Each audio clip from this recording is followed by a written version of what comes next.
Welcome to our exploration of a film whose own story is, well, almost as incredible as the one it tells on screen. It really is. We're going to be talking about the 1994 masterpiece, The Shawshank Redemption, a journey from page to screen, and then from, a box office failure to a global phenomenon. It's a remarkable subject. The source material you've got here gives us such a comprehensive look at it, all the way from its origins as a novella to its status now as, well, the #1 ranked film on IMDb's top 250 list. And it's held that spot for years. For a very long time, yeah. So our mission today is to really unpack this whole story. We're going to look into the production quirks, the surprising influences, both cinematic and literary, and some of the hidden symbolism that critics have found over the years. And especially that strange path it took, failing to make its money back and then somehow becoming this universally recognized classic. Exactly. So to set the stage for you, the basic story centers on Andy Dufresne, who's played by Tim Robbins. Right. He's a successful banker in 1947 who is wrongly convicted for the murder of his wife and her lover. And he gets 2 consecutive life sentences. In the infamous Shawshank State Penitentiary.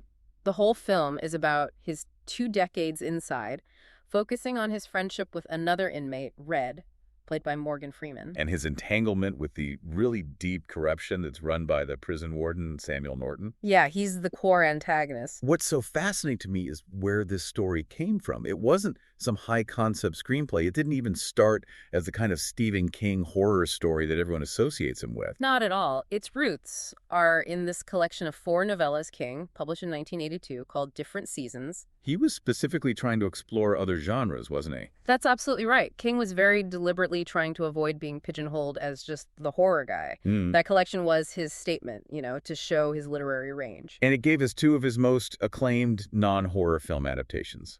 It did. The Body, which became the movie Stand By Me, and of course the one we're talking about, the novella Rita Hayworth and Shawshank Redemption.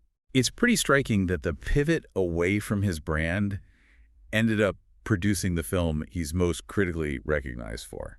It's a phenomenal foundation for a movie. Let's start right at the beginning of how it came to be. Yeah, let's do that. The story of how the writer and director Frank Darabont got the rights to this story for just $5,000. It sounds like a steal today. It does, but it's really rooted in this mutual respect that he and King had built up over time. This goes back way before Shawshank, right? Oh yeah, over a decade before. Back to 1983. Darabont had already adapted another one of King's short stories, The Woman in the Room. And he did that through King's, what he calls his dollar deal. Exactly. It's this practice King has, he still does it, where he lets young or unproven filmmakers buy the rights to some of his non-major stories for just a single dollar. Just to help them build a resume? Just to get their foot in the door. So by the time Darabont came back to King in 1987 for Rita Hayworth and Shawshank Redemption for $5,000, it wasn't just a cold business deal. No, it was built on that history, on Right. trust. And there's that wonderful anecdote about the check. King never actually cashed the $5,000 check. He framed it, right? He framed it, and years later he mailed it back to Darabont, and there was a note that said, "In case you ever need bail money, love, Steve." That says so much about the confidence King had in Darabont's vision. It really does, which is Yep. interesting because King himself admitted at first he didn't really see how the story could work as a film. Why not? Well, so much of it is Red's internal thoughts, his monologue about Andy. King wasn't sure how that could be translated into a compelling movie narrative. But Darabont saw the potential as obvious. He did, but even after he got the rights in 87, things didn't move right away. There was a pretty big gap, about 5 years before development really kicked off. And then he just dove in, spent 8 weeks writing the script. An intense 8 weeks. And that time to think seems to have been really crucial for him to shape his vision. He knew right away he couldn't approach it like a typical grim prison movie. He wanted to frame it more like a tall tale, he said, or a fable. Yes, and that perspective was heavily inspired by the work of a classic American director, Frank Capra. The director of Mr. Smith goes to Washington, and It's a Wonderful Life. Exactly. That kind of Capra-esque sincerity, that belief in the goodness and resilience of an ordinary person against these huge odds, that's the key to the film's lasting appeal. It's what lets him balance the real brutality of what Andy goes through with this core of unwavering hope. If it had just been grim, I don't think it would have resonated with people in the same way. It would have just been another prison movie. That balance is everything. And he pulled from more recent films, too, didn't he? He mentioned Martin Scorsese's Goodfellas. Right, from 1990. Specifically, how Scorsese used voiceover dialogue to show the passage of time. And to get inside the characters' heads. Absolutely. Darabont adapted that technique for Shawshank to really economically show the 2 decades passing and how the characters are changing psychologically. And then, of course, there were the classic prison dramas. He definitely acknowledged the 1962 film Birdman of Alcatraz, and there's a great little story there.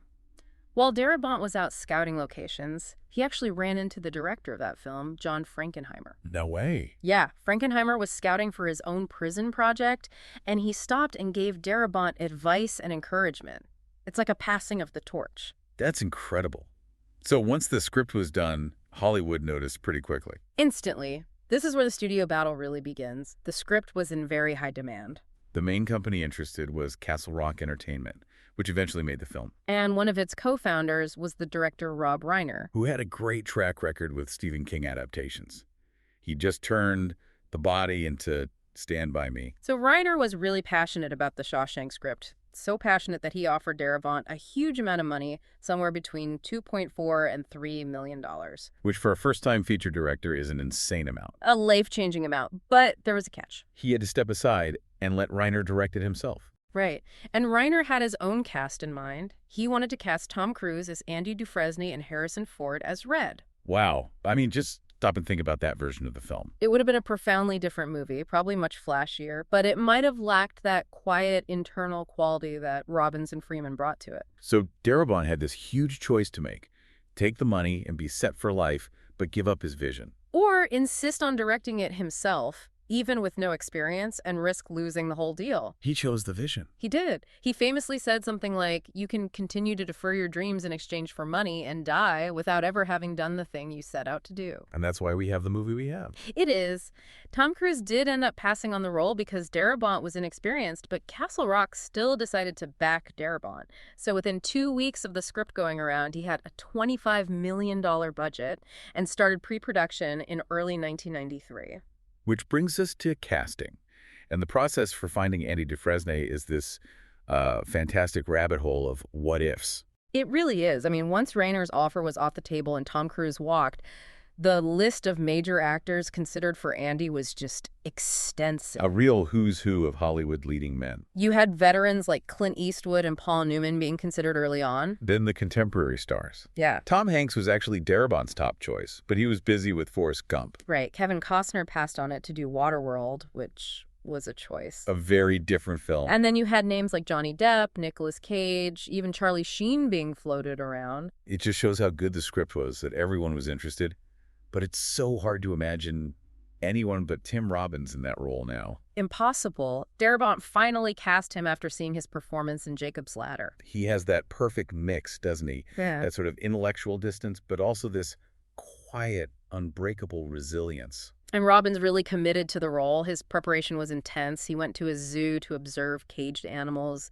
He talked to former guards and inmates. And he even spent time in solitary confinement. An afternoon in solitary.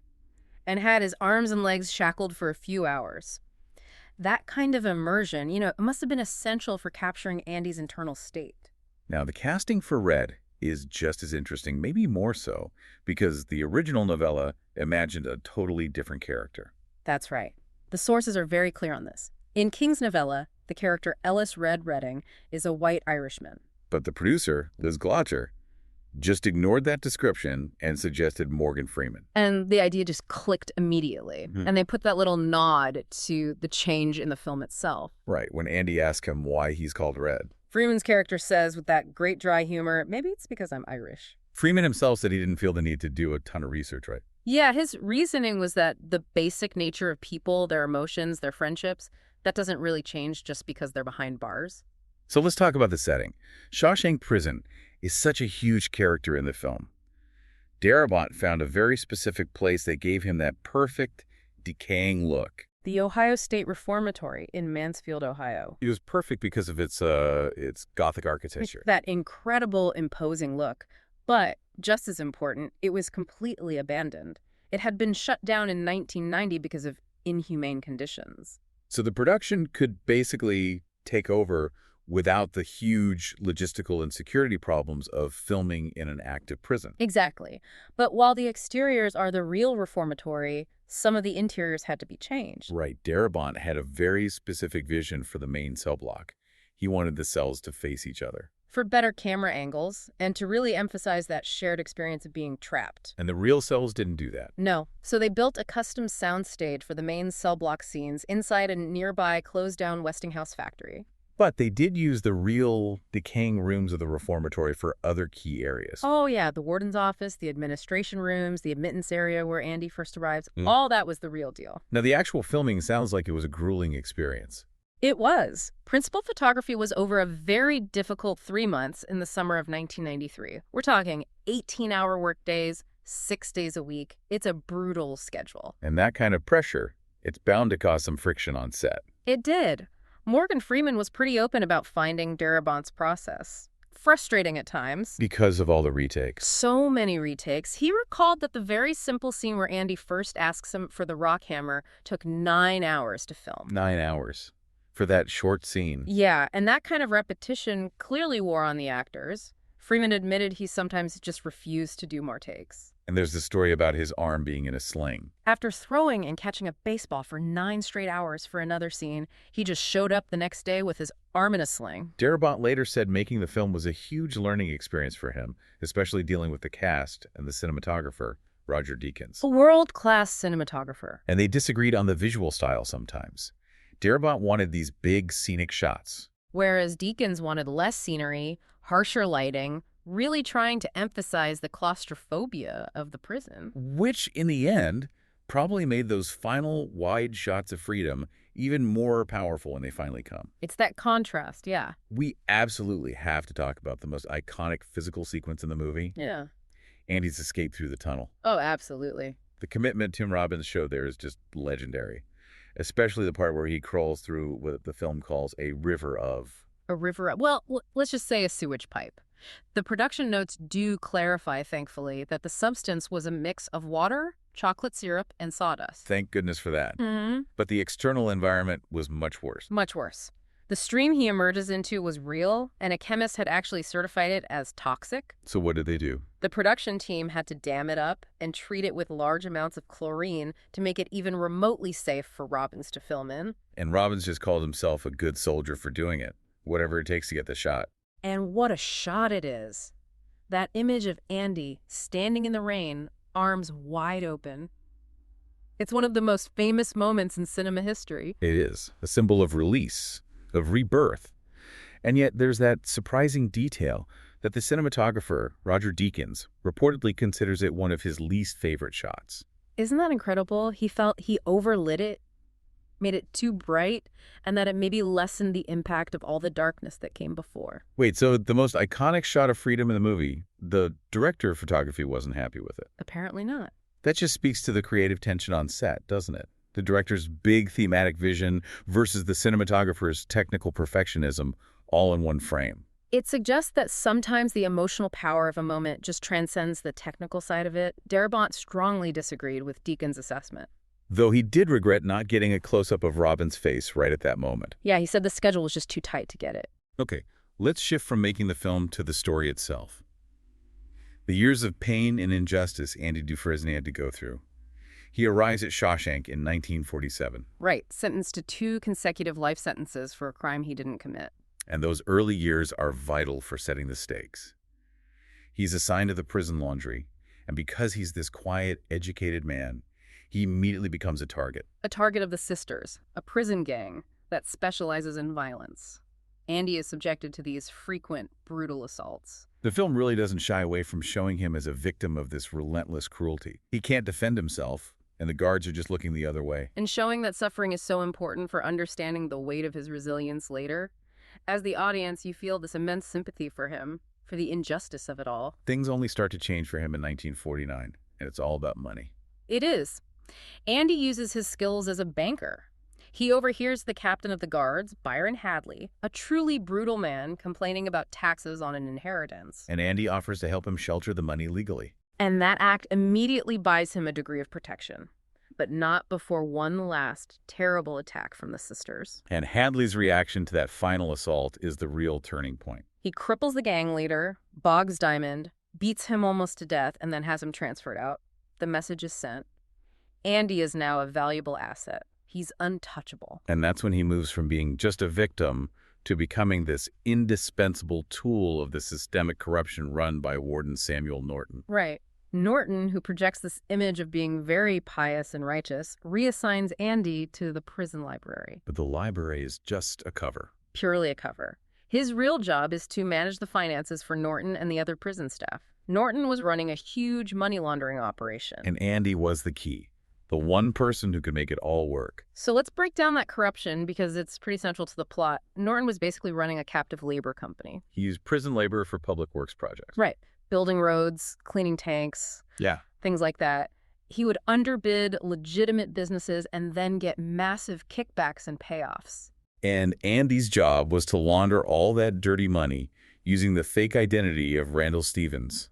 So Randall Stevens wasn't just a name, it was this whole fabricated person with bank accounts and shell corporations, all designed to make these illegal payments look clean. The scale of it is just staggering. And all of it hidden behind Norton's public face is this severe, holy man. Meanwhile, Andy uses his new position to try and hold on to some sliver of hope. He starts writing these letters to the state legislature, asking for money to improve the library. Relentlessly. It's this quiet but powerful refusal to let the system crush his spirit. And it leads to one of the most beautiful moments in the film. After years of writing letters, a small donation finally arrives. Some funds and a collection of records, including Mozart's opera, The Marriage of Figaro. And in this amazing act of personal rebellion, he locks the guard in the bathroom and plays it over the prison's PA system. For just a few minutes, the entire prison just stops. It's a moment of profound personal freedom for Andy. The price is high, though. He gets 2 months in solitary confinement. Immediately. But that act of defiance shows that his spirit is still intact. The story takes a really devastating turn in 1965. A young convict named Tommy Williams arrives. And Andy takes him under his wing, helps him study for his high school equivalency exam. And Tommy eventually reveals something incredible. A former cellmate of his confessed to the very murders Andy was convicted of. This is it, the moment of maximum hope for Andy. He goes straight to Warden Norton, expecting that this will lead to his exoneration. But Norton refuses to help. Why? Because Andy knows too much. He knows all the details of the money laundering scheme. He knows all about Randall Stevens. If Andy walks free, Norton's entire illegal empire could collapse. Andy even promises to keep the secret if he's released, but Norton can't risk it. And the consequences are just brutal and heartbreaking. To make sure the secret dies, Norton puts Andy in solitary for 2 months, and he has Captain Hadley murder Tommy. They stage it to look like an escape attempt. So the system doesn't just uphold the injustice, it actively destroys the one piece of evidence that could have saved him. Hope is just violently snuffed out. It is. And after that, Norton threatens Andy directly. Keep doing the laundering or the library gets destroyed, your protection is gone, and you're transferred to a much worse place. The entire plot hinges on this moment, the absolute destruction of justice. When Andy finally gets out of solitary, he looks broken. The spirit is damaged, but the resilience is still there underneath. This is when he tells Red about his dream of Zihuatanejo. Right. He asks Red to promise that if he ever gets out, he'll go there to find a package Andy buried. And Red, of course, misinterprets this. He thinks Andy is suicidal. Especially after Andy asks for a length of rope. Exactly. He's terrified for his friend. This whole intense narrative, it's no surprise, it's inspired a lot of deep thematic analysis. Oh, absolutely. The film critic Roger Ebert, he argued that the movie is really a modern allegory.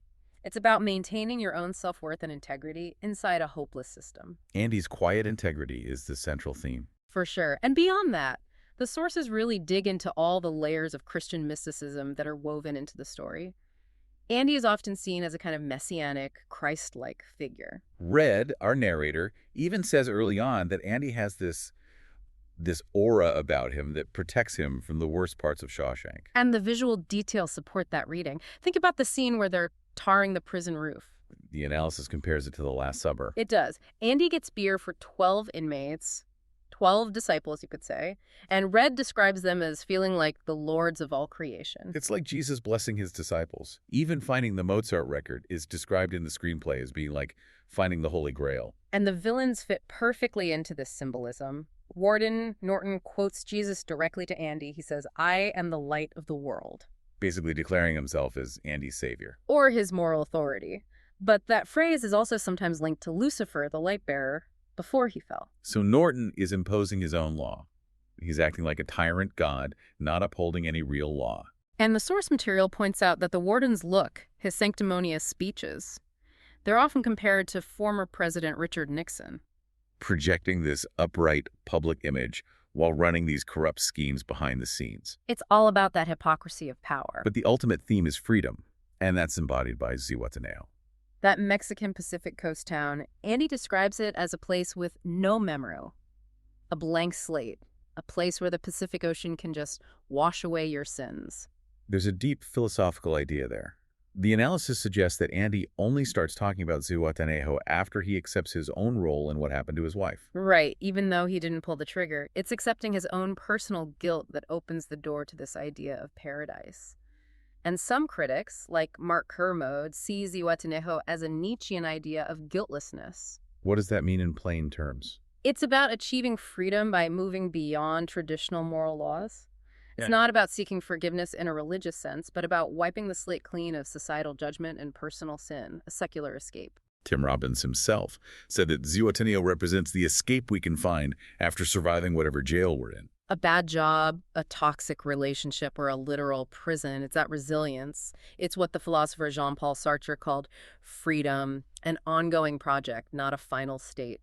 And Andy demonstrates, though, with his small acts of rebellion, like playing the music, and then with the huge 19-year project of his escape. Which brings us to the escape itself. 19 years. It's just a masterful display of patience. Let's get into the specifics. The main tool, the tiny rock hammer, he got that from Red very early on, and he hid it in his cell behind these big posters. And the posters themselves show the passage of time. It starts with Rita Hayworth, then Raquel Welch. Symbolizing that sustained, hidden effort. And the poster was key, because the last layer of the tunnel was held together by the glue from the poster. The actual escape happens in 1966. He crawls through the tunnel he spent almost 2 decades digging, and then through that raw sewage pipe. But he didn't just escape physically. He took down the entire corrupt system. He took Warden Norton's suit and shoes. The ultimate irony, wearing the clothes of his oppressor. And most importantly, he took the ledger that detailed the whole money laundering operation. All the accounts, all the transactions. The payoff is just so satisfying. He poses as his alias, Randall Stevens, and withdraws over $370,000 of the laundered money from different banks. Which, adjusted for inflation to 2024, is almost $3.6 million today. An incredible amount. Then he mails the ledger to a local newspaper. Maximum exposure. And that's what brings the whole thing down. The state police arrive at Shawshank. Captain Hadley is arrested for corruption and murder. And Warden Norton, faced with exposure and public humiliation, commits suicide in his office. And the film ends with Red's successful parole and him keeping his promise to Andy. His journey to Zihuatanejo completes the redemption story for both of them, culminating in that incredibly emotional reunion on the beach. Which was actually filmed in the U.S. Virgin Islands. Right. Despite the amazing story and the meticulous production, the initial theatrical run of the movie was, to put it mildly, a commercial disaster. It's genuinely hard to wrap your head around now. But in its first 10-week run in 1994, Shawshank only made about $16 million. Which means it didn't even come close to making back its $25 million budget. So what went wrong? A lot of things. First, the timing was terrible. It was competing directly with 2 absolute cinematic giants that year. Pulp Fiction and Forrest Gump. Right. Pulp Fiction opened on the exact same day and became an instant cultural event. And Forrest Gump was in the middle of this massive, record-breaking theatrical run. Shawshank was just completely overshadowed. But there were other issues too, right?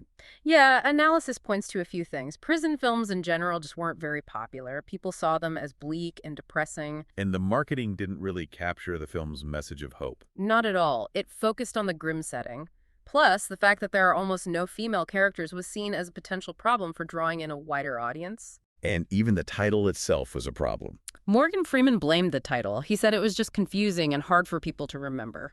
Tim Robbins said fans would ask him about that Shawshank Redemption thing. Exactly, it just didn't stick. The 7 Oscar nominations gave it a bit of a lifeline, though. It got a re-release in early '95. It did, and it earned another $12 million. But the film's real transformation into a classic didn't happen in theaters. It happened at home. On VHS. Warner Home Video took a big risk. They shipped 320,000 rental copies across the U.S. in 1995. And that gamble paid off. Exponentially. The Shawshank Redemption became the #1 video rental of 1995. It was all word of mouth. People would rent it, love it, and tell their friends. And then came television. That's what really cemented its status. Ted Turner's company acquired Castle Rock Entertainment, and so his network, TNT, got the cable broadcast rights. And because the movie did so poorly at the box office, they got those rights for relatively cheap. An economic masterstroke.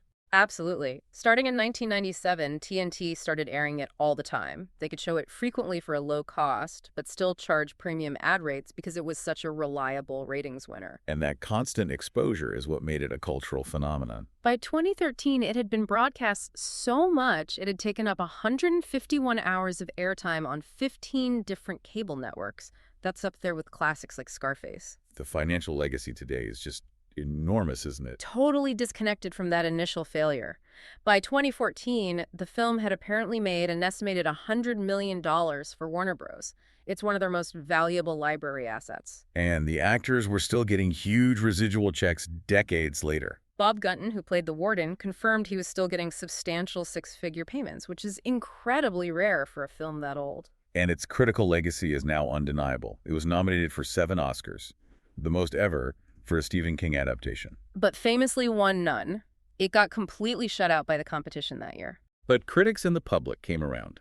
In 2015, the Library of Congress selected it for preservation in the National Film Registry, calling it culturally, historically, or aesthetically significant.